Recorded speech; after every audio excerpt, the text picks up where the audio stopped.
নমস্কাৰ মৰমৰ ছাত্ৰ ছাত্ৰীসকল আহোম ক্লাছেছ ইউটিউব চেনেলটোত আপোনালোকৰ স্বাগত জনাইছোঁ। আজি আমি আলোচনা কৰিম ক্লাছ 10ৰ অসমীয়াৰ চেপ্টাৰ নম্বৰ 2 আৰু আমাৰ পাঠটোৰ নাম কি জিকিৰ। ইয়াৰ লিখক আছিল আজান ফকীৰ।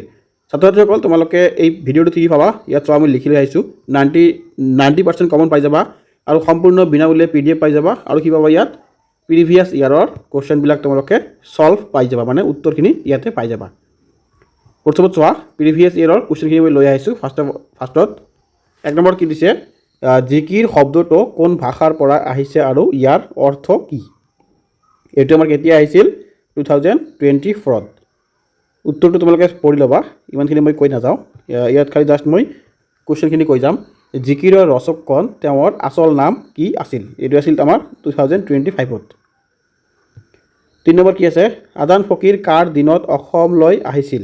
আজান ফকীৰে কেতিয়া অসমলৈ আহিছিল? তোমালোকে ইয়াতে ৰজাৰ নামটো লিখি দিবা, ৰজা গদাধৰ সিংহৰ ৰাজত্বকালত। তাৰপিছত আৰু তোমালোকে কুৱেশ্যন নম্বৰ 4 কি দিছে, সজাত মইনা আছে ঘনে লগাই মাত, সজাৰ মইনাটিৰ অনেক যুগুটি কবিতা ফাঁকিত অন্তৰ্নিহিত ভাৱ কি? এইটো আমাৰ আহিছিল 2026ৰ। তোমালোকে এনচাৰটো ভালকৈ পঢ়ি ল'বা।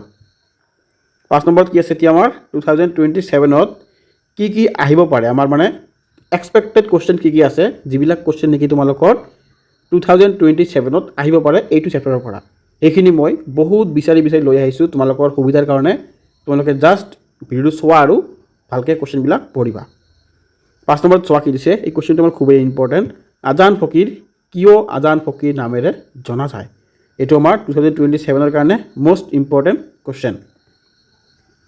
6 নম্বৰ কি দিছে চোৱা, তলত দিয়া শব্দবোৰ অৰ্থ লিখা। এইবিলাক তোমালোকৰ 2024, 25, 26ত আহি গৈছে, সেইকাৰণে দুই এটা আহি থাকে সৰু ৱাৰ্ড, তোমালোকে এইখিনি ভালকৈ পঢ়ি ল'বা। যেনেকুৱা প্ৰথমত দি আছে ৰচুল, তাৰপিছত দি আছে কি আমাৰ মমিন, আসমান, কুতুব আৰু দৰিয়া। এইকেইটা কুৱেশ্যন তোমালোকে শব্দ অৰ্থ ভালকৈ পঢ়িবা। 7 নম্বৰ কি দিছে, পানী মৰে পিয়াহত অগ্নি মৰে দ্বাৰত, খোদা ৰচুল লুকাই আছে মমিনৰ আঁৰত। এই কুৱেশ্যনটো তোমালোকৰ 100% তোমালোকে চিয়'ৰ বুলি ভাবি লোৱা, তোমালোকৰ 3 মাৰ্কছৰ কাৰণে এক্সামত আহি বহি আছে এইটো। সেইকাৰণে এইটো কুৱেশ্যন তোমালোকে ভালকৈ পঢ়িবা। 8 নম্বৰটো কি কৈছে চোৱা, আজান ফকীৰৰ জিকিৰসমূহৰ মূল সুৰ কিহৰ লগত সদৃশ্য থকা বুলি পণ্ডিতসকলে অনুমান কৰে? এই কুৱেশ্যনটো তোমালোকে 2 মাৰ্কছত আহিব পাৰে, তোমালোকে চাবা এবাৰ। 9 নম্বৰটো কি কৈছে, মক্কাৰ দুৱাৰত চাহাব ত্ৰিবেণীৰ ঘাট কথা ফাঁকিৰ তাৎপৰ্য লিখা। এইটো আমাৰ 2026ত আহিছে অলৰেডি, 2027তো অহাৰ চান্স আছে, সেইকাৰণে মই তাতে লিখি লৈ আহিছোঁ। এইটো 100% মই চিয়'ৰ ক'ব নোৱাৰোঁ, কিন্তু 70% চিয়'ৰ বুলি মই এইটো কুৱেশ্যন ক'ব পাৰোঁ আহিব পাৰে বুলি। সেইকাৰণে তোমালোকে এইটো কুৱেশ্যনক ভালকৈ চাবা। 10 নম্বৰ কি দিছে, সমাৰ্থক শব্দ লিখা। এইবিলাক তোমালোকৰ 2025 আৰু 26ত আহি গৈছে। চিন্তা, পিৰিতি, বাট আৰু ভেলি, এইকেইটা পঢ়িবা। তাৰপিছত তোমালোকে আহা এই পাৰ্টটোৰ প্ৰশ্নাৱলীত যিবিলাক কুৱেশ্যন আছে, পাৰ্টৰ পিছফালে যিবিলাক কুৱেশ্যন থাকে এইবিলাক প্ৰশ্নাৱলী বা ভাৱ বিষয়ক কুৱেশ্যন বুলি কয়। এতিয়া আমি আলোচনা কৰিম সেইবিলাক কুৱেশ্যন। তাৰ আগতে মই তোমালোকক এটা কথা ক'ব বিচাৰোঁ, তোমালোকে যদি এতিয়া চেনেলটো ছাবস্ক্ৰাইব কৰা নাই, ছাবস্ক্ৰাইব কৰি ৰাখি দিয়া আৰু এনেকুৱা ধৰণৰ ভিডিঅ' তোমালোকে পাই থাকিবা বা পাই যাবা, ভৱিষ্যতত পাই যাবা। গতিকে তোমালোকে ভিডিঅ'টো ছাবস্ক্ৰাইব কৰি ৰাখিবা। আৰু কি আছে, মই তোমালোকক কমন কুৱেশ্যন দি দিওঁ, মানে ক্লাছ 10ৰ যিমানখিনি কমন কুৱেশ্যন আছে প্ৰতিটো ছাবজেক্টৰে মই কমন কুৱেশ্যন দি দিওঁ তোমালোকক। আৰু তোমালোকৰ এই কুৱেশ্যনবিলাক পোৱাৰ কাৰণে মই ইয়াত এটা হোৱাটছআপ চেনেলৰ মই QR কোডটো দি দিম, এইটো তোমালোকে স্কেন কৰি জইন হৈ ল'বা। তাতে তোমালোকে এই যিটো মই পঢ়াই আছোঁ ইয়াৰো PDF পাই যাবা আৰু কমন কুৱেশ্যনবিলাকৰো তোমালোকে সম্পূৰ্ণ PDF পাই যাবা। এতিয়া আহা আমাৰ চমু উত্তৰ দিয়া প্ৰশ্নাৱলীত থকা কুৱেশ্যনবিলাক।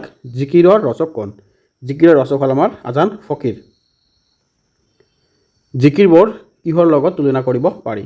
জিকিৰবোৰ হিন্দুৰ ভক্তিমূলক প্ৰাৰ্থনা বা স্থিতি গীতৰ লগত তুলনা কৰিব পাৰি। জিকিৰবিলাক আমাৰ কাৰ লগত তুলনা কৰিব পাৰি, এই কুৱেশ্যনটো আমাৰ ইম্পৰ্টেণ্ট হয়, এইটো তোমালোকে চাবা এবাৰ। জিকিৰ শব্দটো কি শব্দৰ পৰা ওলাই আহিছে? জিকিৰ শব্দটো আৰবী জিকৰ শব্দৰ পৰা ওলাইছে। 2 নম্বৰ কুৱেশ্যনটো আমাৰ কি দিছে চোৱা, তলৰ শব্দবোৰৰ অৰ্থ লিখা।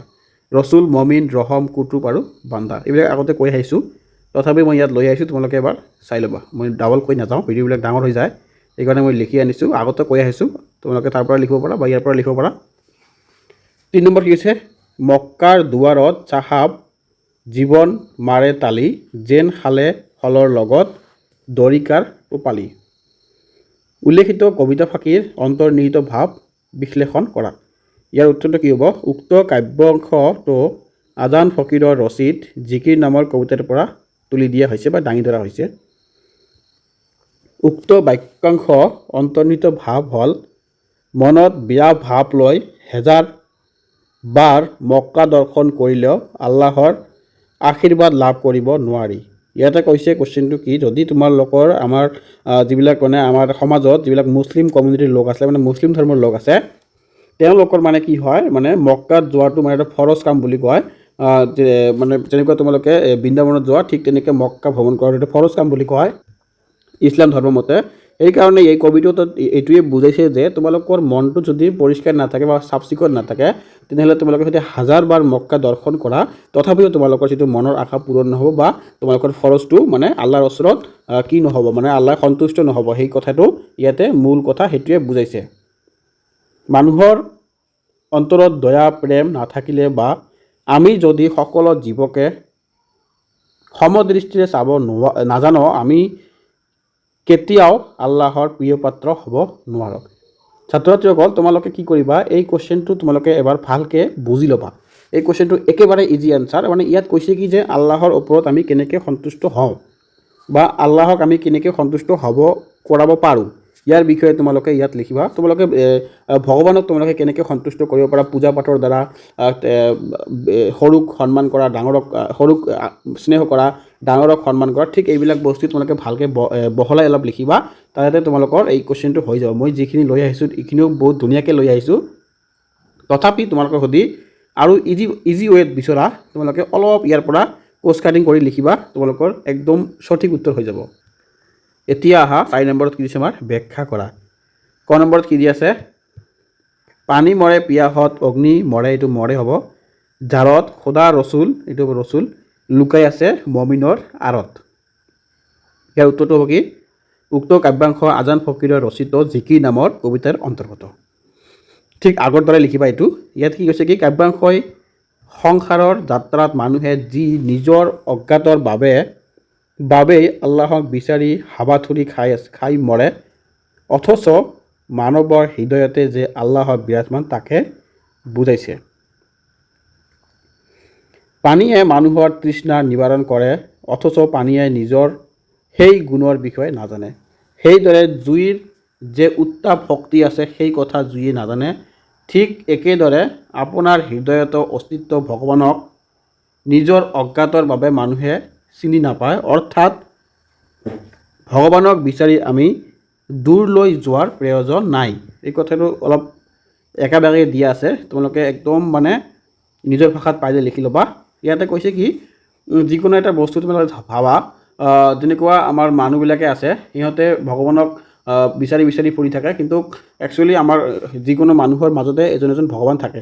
মানে তেওঁৰ ভাল গুণবিলাক যেতিয়া তেওঁ প্ৰকাশ কৰে বা প্ৰকাশ পায়, তেতিয়া অট'মেটিকলি তেওঁ ভগৱানক মানে দৰ্শন কৰিব পাৰে। সেই কথাটো ইয়াত বুজাইছে, তোমালোকে অলপ ভালকৈ এইটো চাবা, এই কুৱেশ্যনটো আহি থাকে। ক নম্বৰ কি কৈছে, মক্কাৰ দুৱাৰত চাহাব ত্ৰিবেণীৰ ঘাট, বেহাব নোৱাৰে তাত মায়াই ভেটে বাট। ইয়াৰ উত্তৰটো চোৱা কি দিছে, উক্ত কাব্যাংশ আমাৰ এটা আগৰ নিচিনা, তোমালোকে এইটো লিখি দিব চেম। কাব্যাংশত উল্লেখিত ত্ৰিবেণীৰ ঘাট কথাষাৰে মক্কা যে এখন পবিত্ৰ তীৰ্থভূমি তাকে বুজাইছে। কিন্তু যাৰ ঘৰত ধৰ্মভাৱ থাকে বা যিজনে আল্লাহৰ দৰ্শন পাব বিচাৰে, তাকহে মক্কালৈ যাব বিচাৰে। আল্লাহ বা ভগৱানৰ সান্নিধ্য লাভ কৰিবলৈ মানুহে সংসাৰৰ মায়া মোহ ত্যাগ কৰিব পাৰিব লাগিব। কিন্তু সংসাৰৰ মায়া মমাহে আমাক এনেদৰে আচ্ছন্ন কৰি ৰাখে যে ভগৱানৰ সান্নিধ্য লাভতকৈ মানুহে পাৰ্থিৰ সুখ ভোগতহে বেছিকৈ গুৰুত্ব দিয়ে। মানৱ জীৱন যে ক্ষণস্থায়ী বা সংসাৰ যে দুদিনীয়া, সেই কথা মানুহে কেৱল মায়াৰ বান্ধনত বান্ধ খাই থাকে বাবেই উপলব্ধি নকৰে। কিন্তু প্ৰকৃত শান্তি কেৱল ভগৱানৰ চিন্তা। গ নম্বৰ কি দিছে, সজাৰ মইনাটিৰ অনেক যুগুটি দেও মাৰি পাৰ হ'লে এৰিলে প্ৰীতি। এই তোমালোকে এইটো আগৰ নিচিনাকৈ লিখি ল'বা, যিটো আগত লিখিছে উক্ত কাব্যাংশ আমাৰ পাঠ্যপুথি আজান ফকীৰৰ ৰচিত জিকিৰ নামৰ পাঠটিৰ পৰা তুলি দিয়া হৈছে, এনেকৈ লিখি দিবা। সংসাৰ মায়াৰে আৱৰা, সংসাৰৰ মায়াই আমাক এনেদৰে আৱৰি ৰাখে যে আল্লাহৰ চিন্তাতকৈ প্ৰাৰ্থীৰ সুখ ভোগতেই জীৱন ব্যস্ত হৈ পৰে। মানৱ জীৱনৰ স্থায়ীয়তাৰ কথা সেই জীৱই পাহৰি যায়, কিন্তু মৃত্যুৰ লগে লগে প্ৰাৰ্থীৰ সুখৰ নমুনা ৰূপ সকলো বস্তুই হৈ পৰে মূল্যহীন। এতিয়া তোমালোকে অহা সমাৰ্থক শব্দ লিখা। ইয়াতে কিছুমান সমাৰ্থক শব্দ লৈ আহিছোঁ, এইখিনি তোমালোকে ভালকৈ চাই লোৱা। চিন্তা, ইয়াতে দিছে চিন্তু, কি দিছে ইয়াত ভাব। ঘাট দিছে কি নদীৰ পাৰ। পিৰি দিছে কি প্ৰীতি। আসমান আকাশ বা গগন। দৰিয়া কৈছে কি সাগৰ বা নদী। পিয়া মানে তৃষ্ণা, বাট মানে ৰাস্তা, আৰু ভেল মানে কি দিছে আমাৰ মৃতদেহ। ছাত্ৰ ছাত্ৰীসকল, এতিয়া তোমালোকৰ সুবিধাৰ কাৰণে মই কেইটামান অতিৰিক্ত কুৱেশ্যন লৈ আহিছোঁ, মানে পাঠৰ অনুশীলনীত এইখিনি কুৱেশ্যন নাই, কিন্তু তোমালোকে কি কৰিবা, মই ইয়াত লৈ আহিছোঁ তোমালোকৰ সুবিধাৰ কাৰণে, তোমালোকে যাতে 90% বা 95% পাই যোৱা, সেইকাৰণে তোমালোকৰ কাৰণে মই কিছুমান এক্সট্ৰা কুৱেশ্যন লৈ আহিছোঁ। মই ইয়াত এনচাৰবিলাক কৈ নাযাম, তোমালোকে জাষ্ট কেনেকুৱা ধৰণৰ কুৱেশ্যন পেটাৰ্ণ আহিব পাৰে সেই কুৱেশ্যনখিনি তোমালোকে জাষ্ট চাই ল'বা। কাৰণ এনচাৰ এইবিলাক যিবিলাক আছে এনচাৰ, এইখিনি এনচাৰ আগত যিবিলাক কুৱেশ্যন আমি কৈ আহিলোঁ এতিয়া জাষ্ট আগতে, সেইবিলাকত তোমালোকে যিকোনো 2টা বা 3টা কুৱেশ্যনৰ এনচাৰ মুখস্থ কৰিবা। আৰু এই পাৰ্টৰ পৰা যিমানখিনি বৰ্ড কুৱেশ্যন আহক না কিয়, তোমালোকে সেই কেইটা কুৱেশ্যনৰ ভিতৰতে তোমালোকে ওলট পালটকৈ লিখি দিবা, তোমালোকে একদম ফুল মাৰ্ক পাই যাবা। মই এইটো গ্যাৰাণ্টি দি কৈছোঁ, তোমালোকে ফুল মাৰ্ক পাই যাবা। মই এইটো 100% কনফাৰ্ম দি তোমালোকক কৈ দিলোঁ আজি, ভালকৈ তোমালোকে মনত ৰাখিবা। ক নম্বৰত কৈছে কি আমাৰ মক্কাৰ দুৱাৰত কি ঘটাৰ কথা কোৱা হৈছে। ক নম্বৰ কি কৈছে, ত্ৰিবেণীৰ ঘাটত বেহাবলৈ যাওঁতে কিহে বাট ভেটা দিয়ে। নম্বৰ কি হৈছে, জিকিৰবোৰক কি গীত বুলি ক'ব পাৰি। তাৰপিছত তোমালোকে চমু প্ৰশ্নৰ উত্তৰ, মানে ৱাৰ্ড মাৰ্কৰখিনি। ইয়াত ক নম্বৰ কি দিছে, আজান ফকীৰৰ প্ৰকৃত নাম কি। এইটো খুবেই ইম্পৰ্টেণ্ট কুৱেশ্যন, সৈয়দ মঈনুদ্দিন বা সৈয়দ শাহ মিলন। তোমালোকে এইটো ভালকৈ মনত ৰাখিবা। খোদা ৰচুল, এইটো হ'ব বাক্যৰ ৰ, এইটো হ'ব ৰচুল ক'ত লুকাই আছে, কুৱেশ্যনটো পঢ়িবা। মক্কাৰ দুৱাৰত কি ঘাট আছে বুলি এইটো পঢ়িবা। ক নম্বৰ কি হৈছে, মক্কাৰ দুৱাৰত কিহে বাট ভেটি দিয়ে, এইটো পঢ়িবা। 2 নম্বৰত কি হৈছে আমাৰ সমাৰ্থক শব্দ, অগ্নি, পানী, বাট, প্ৰীতি। এইটো আগতে পাই আহিছা, ইয়াত জাষ্ট তোমালোকে অগ্নিটো চাগে পোৱা নাই, অগ্নিটো হ'ব আমাৰ জুই বা অনল বা বাজি। 3 নম্বৰ কি হৈছে, শব্দ অৰ্থ লিখা। ৰহম, দৰিয়া, আসমান এইবিলাক পাই আহিছোঁ, তোমালোকে বাৰে বাৰে কৈ নাযাওঁ, তোমালোকে বিৰক্ত হৈ যাবা।